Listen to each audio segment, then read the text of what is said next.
বাংলাদেশের আদালতগুলোতে যে আইনজীবী সমিতি রয়েছে, বার রয়েছে, সেই বারগুলোর নির্বাচন প্রক্রিয়া শুরু হয়েছে। বিভিন্ন বারে নির্বাচন হয়ে গেছে। এরই মাঝে ঢাকা সুপ্রিম কোর্ট বারের নির্বাচন ছিল আগামী মাসের 15 তারিখে, কিন্তু সেটা হঠাৎ করে সরকারের তড়িঘড়ি সিদ্ধান্ত আমরা দেখলাম সেই নির্বাচন স্থগিত করে দেয়া হলো। সেই নির্বাচন 15 তারিখে হবে না। সেখানে রাজনীতির গন্ধ শুঁকে পাচ্ছেন অনেকে, শুঁকতে পারছেন, গন্ধ নাকে আসছে, এখানে রাজনীতি হচ্ছে। এবং এই আলোচনাগুলো যখন চলছে তখন একটি বার থেকে অভিযোগ এসেছে, একেবারে স্পষ্ট অভিযোগ, যে সেখানকার নির্বাচনে আওয়ামী লীগের আইনজীবীদের নির্বাচনে বাধা দেয়া হয়েছে এবং আওয়ামী লীগের আইনজীবী যারা রয়েছেন তাদের কোনোভাবেই নির্বাচন করতে দেয়া হবে না। এরই মাঝে একটা বারে এরকম অভিযোগ পাওয়া গেছে যে বারের নির্বাচন একপাক্ষিক নির্বাচন হয়েছে বলেও অভিযোগ ছিল। চট্টগ্রাম না, ময়মনসিংহে এই ঘটনাটা ঘটেছে। আওয়ামী লীগের আইনজীবীদের নির্বাচন করতে দেয়া হবে না, এরকম অভিযোগ এসেছে। চলুন একটু জেনে দেখি ময়মনসিংহে কি ঘটনা ঘটলো এবং ঢাকার মূল যেটা সবথেকে বড় সুপ্রিম কোর্ট বার, যে বার সারা দেশের আইনজীবীদের কন্ট্রোল করে, সেই নির্বাচন কেন স্থগিত করে দেয়া হলো। এখানে কি একটা বড় রাজনীতি চলছে কিনা, যে রাজনীতিটা সরকার থেকে করা হচ্ছে কিনা? থাকবেন পলিটিক্স টিভির নিয়মিত আয়োজনে।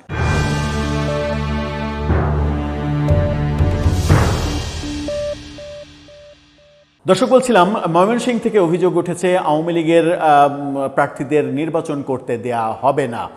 গণমাধ্যম বিডি নিউজ 24 এই ভয়ঙ্কর প্রতিবেদনটা তুলে এনেছে। তাদের শিরোনামটা দেখে নিন। সেখানে বলা হচ্ছে, ময়মনসিংহ বারে আওয়ামী লীগের দোসরদের বাদ দিয়ে ভোট, 16 আইনজীবীকে বাদ দেওয়ার বিষয়টি নিয়ে আলোচনা সমালোচনা। এমনকি তাদেরকে ভোটও দিতে দেয়া হবে না, এই ব্যাপারটা সামনে এসেছে। ময়মনসিংহ জেলা আইনজীবী সমিতির নির্বাচনে আওয়ামী লীগের দোসর আখ্যা দিয়ে 16 জনের প্রার্থিতা বাতিল করেছে রিটার্নিং কর্মকর্তারা।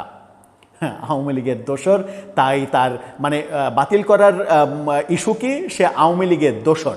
তো আওয়ামী লীগের দোসর, আওয়ামী লীগের সাপোর্টার, এই তো আওয়ামী লীগের যদি সাপোর্টার হয়, তার বিরুদ্ধে যদি কোনো মামলা না থাকে, অপরাধ না থাকে, তাহলে তিনি একটা নির্বাচন করতে পারবেন না। একটা বারে তিনি নির্বাচনের যোগ্যতা হারাবেন। এটাই হচ্ছে রিটার্নিং কর্মকর্তার প্রার্থী বাছাইয়ের ক্রাইটেরিয়া। কি মেটিকুলাস ব্যাপার! প্রফেসর ইউনুস গিয়েছেন, কিন্তু মেটিকুলাস ব্যাপারটা এখনও কেন যেন যাচ্ছে না। রিটার্নিং কর্মকর্তা আব্দুল বারী স্বাক্ষরিত এই নোটিশ সামনে এসেছে বৃহস্পতিবার। তথ্যটি নিয়ে সামাজিক যোগাযোগ মাধ্যমে ব্যাপক আলোচনা সমালোচনার সৃষ্টি হয় প্রথম।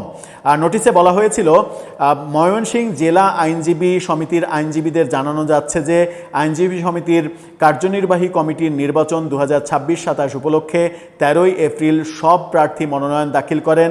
বুধবার নিষিদ্ধ ঘোষিত সংগঠন ও ফ্যাসিস্টদের সহযোগীদের দাখিলকৃত মনোনয়নপত্র বাতিল বলে গণ্য করা হলো। একমাত্র অপরাধ হচ্ছে তিনি হয় আওয়ামী লীগ করেন কিংবা আওয়ামী লীগের সমর্থক, অন্য কোনো গোষ্ঠীর সদস্য তিনি। মনোনয়নপত্র বাতিলের তালিকায় রয়েছেন সভাপতির পদেও বাতিল করা হয়েছে বদরুদ্দিন আহমেদ, সহসভাপতি পদে দিদারুল আলম, AKM কামাল হোসেন, মিজানুর রহমান তালুকদার, সাধারণ সম্পাদক পদে এমদাদুল হক, সহ সম্পাদক পদে সাইফুল ইসলাম, কামরুল ইসলাম, শাহবিয়া হক কানিজ, অডিটর পদে ইশতিয়াক আহমেদ ইমন, সদস্য পদে AKM মুনমুন আহমেদ, রফিকুল ইসলাম ফকির, সাবিহা সুলতানা, M কামরুল হাসান সরকার, ফুয়াদ হাসান নিউটন, আবদুল্লাহ আল নাইম ও তানিয়া আক্তার রেশমি। তাদের প্রার্থিতা বাতিল করে দেওয়া হয়েছে। সভাপতি সম্পাদক এই দুটো পদও বাতিল করে দেওয়া হয়েছে, যেন এখানে অনায়াসেই সরকার পক্ষের আইনজীবীরা বিজয়ী হয়ে আসতে পারেন। কারণ ময়মনসিংহ এই এলাকাটা সাধারণত আওয়ামী লীগ অধ্যুষিত এলাকা। এই এলাকায় আওয়ামী লীগকে এই কৌশলে বাদ না দিলে সেখানে বিজয় ছিনিয়ে আনাটা অনেক বেশি কঠিন ব্যাপার। সেই কারণে এই মেটিকুলাস পদ্ধতিটা অবলম্বন করা হয়েছে। বদরুদ্দিন আহমেদ জেলা আওয়ামী লীগের সহসভাপতি, এমদাদুল হক ঈশ্বরগঞ্জ উপজেলা আওয়ামী লীগের সাংগঠনিক সম্পাদক, ইশতিয়াক আহমেদ ইমন জেলা ছাত্রলীগের সাবেক উপপ্রচার দপ্তর সম্পাদক, ফুয়াদ হাসান নিউটন ত্রিশাল পৌর যুবলীগের সাধারণ সম্পাদকের পদে রয়েছেন। সহ সম্পাদক পদে প্রার্থী হওয়া সাইফুল ইসলাম বলেন, আমি কোনো রাজনৈতিক দলের সঙ্গে সম্পৃক্ত না, স্বতন্ত্র প্রার্থী হিসেবে প্রতিদ্বন্দ্বিতা করছিলাম এবং কোনো প্যানেল থেকে প্রার্থী হইনি। আমি সক্রিয়ভাবে রাজনীতি করার সুযোগ পাইনি। যখন ছাত্রলীগ বা যুবলীগের রাজনীতি করার বয়স ছিল তখন আমি দেশে ছিলাম না এবং পড়ালেখা করেছি কলকাতার বিশ্ববিদ্যালয়ে।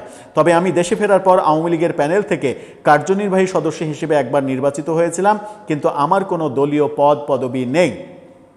সাধারণ সম্পাদক পদে প্রার্থিতা বাতিল হওয়ার প্রসঙ্গে এমদাদুল হক বলেন, অগণতান্ত্রিকভাবে প্রার্থিতা বাতিল করা হয়েছে। গণতন্ত্র বহির্ভূত একটি বাক্য নিষিদ্ধ ঘোষিত কোনো সংগঠন বা ফ্যাসিস্টদের সহযোগী নির্বাচনে অংশগ্রহণ করতে পারবেন না, নোটিশে উল্লেখ করা হয়। আইনজীবী সমিতির গঠনতন্ত্র অনুযায়ী সদস্য হওয়ার পর যে কেউ নির্বাচনে অংশগ্রহণ করতে পারবে। অর্থাৎ আইনজীবী সমিতির নির্বাচনে ওই কে আওয়ামী লীগ করে কে বিএনপি করে এটা মানে যাচাইয়ের কোনো সুযোগ নেই। যাদের বাতিল করা হয়েছে তাদের অনেকে নতুন এবং কোনো রাজনৈতিক দলের সঙ্গে যুক্ত নেই। আমাদের সঙ্গে সাধারণ আইনজীবী পরিষদের ব্যানারে জাসদ, বাসদ, কমিউনিস্ট পার্টি, গণফোরাম, তরিকত ফেডারেশন, জাতীয় পার্টি রয়েছে। বিষয়টি নিয়ে আমাদের জ্যেষ্ঠ আইনজীবীদের সঙ্গে বসে পরবর্তী করণীয় ঠিক করা হবে। জেলা আইনজীবী সমিতির নির্বাচনের রিটার্নিং কর্মকর্তা আব্দুল বারী প্রার্থিতা বাতিলের বিষয়ে কোনো মন্তব্য করতেই রাজি হননি। তিনি কি বলবেন, তার তো কিছু বলার নেই। সাধারণ আইনজীবীরা বলছেন, আওয়ামী লীগের দোষর আখ্যা দিয়ে 16 জনকে বাদ দেওয়ায় এখন সেখানে বিএনপি ও জামাত ইসলামীপন্থী আইনজীবীদের মধ্যে প্রতিদ্বন্দ্বিতা হবে এবং বিএনপি খুব সহজেই জিতে যাবে।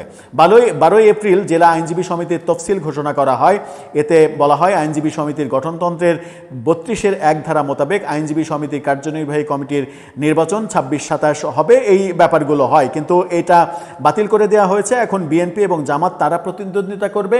কিন্তু সম্প্রতি একটা তথ্য ছড়িয়ে পড়েছে যে যদি এই পেশাজীবী সংগঠনের নির্বাচনগুলোতে আওয়ামী লীগকে অংশগ্রহণ করতে দেয়া না হয়, তাহলে আওয়ামী লীগের ভোটাররা তারা বিএনপির বিরোধী পক্ষ যারা শক্তিশালী তাদের ওপরে তাদের ভোট বর্ষণ করবে যেন বিএনপির পরাজয়টা নিশ্চিত হয়। এতে করে কি বিএনপি লাভবান হবে? আর যে উদাহরণটা তৈরি হলো, এই যে দোষর আখ্যা দেওয়া, ফ্যাসিস্টের দোষর, এটা সস্তা তকমা যেটা প্রফেসর ইউনূসের আমলে এই তকমাটা কাজে লাগানো হয়েছিল এবং হিংসার চাষাবাদ করা হয়েছিল। একজন মানুষ তিনি আওয়ামী লীগ করা এটা তো অপরাধ হতে পারে না যদি না তিনি কোনো অপরাধ কর্মকাণ্ডের সঙ্গে জড়িত থাকেন। তিনি অপরাধ কর্মকাণ্ডের সঙ্গে জড়িত থাকলে তো তার নামে মামলা থাকতো, তাকে অ্যারেস্ট করা হতো, তার বিচার করা হতো। যার নামে মামলা নাই, অভিযোগ নেই, তাকে আপনি ফ্যাসিস্টের দোষণ হিসেবে নির্বাচনে অংশগ্রহণ করতে দেবেন না, এটা তো খুব একটা ভালো উদাহরণ নয়। এই উদাহরণ তৈরি করলে সামনে আরও খারাপ ভয়াবহ সব উদাহরণ তৈরি হবে এবং এই ধারাবাহিকভাবে আমরা এই উদাহরণগুলোই দেশে দেখে যাব। এই ঘটনা যখন ঘটল এবং এই ঘটনা ঢাকা সুপ্রিম কোর্ট বারে ঘটানো সম্ভব হবে না বলেই কি তাহলে সুপ্রিম কোর্ট বারের নির্বাচন স্থগিত করে দেয়া হলো এবং সেখানেও রাজনৈতিক প্রভাব খাটানোর চেষ্টা করা হলো? সুপ্রিম কোর্ট বারে অনেকে বলেন যে আওয়ামীপন্থী আইনজীবীদের প্রভাব অনেক বেশি, সেখানে অন্যপন্থীদের জিতে আসাটা অনেক টাফ। সেই কারণেই কি এই ভোট বন্ধ করে দেয়া হলো? যেটা নিয়ে সংসদে এনসিপি নেতা আক্তার হোসেন পর্যন্ত প্রশ্ন করেছেন যে মধ্যরাতে একটা নোটিশের মাধ্যমে এই নির্বাচন বাতিল করে দেওয়ার সঙ্গে নিশ্চয়ই রাজনীতির খুবই ফালতু খেলা জড়িত রয়েছে।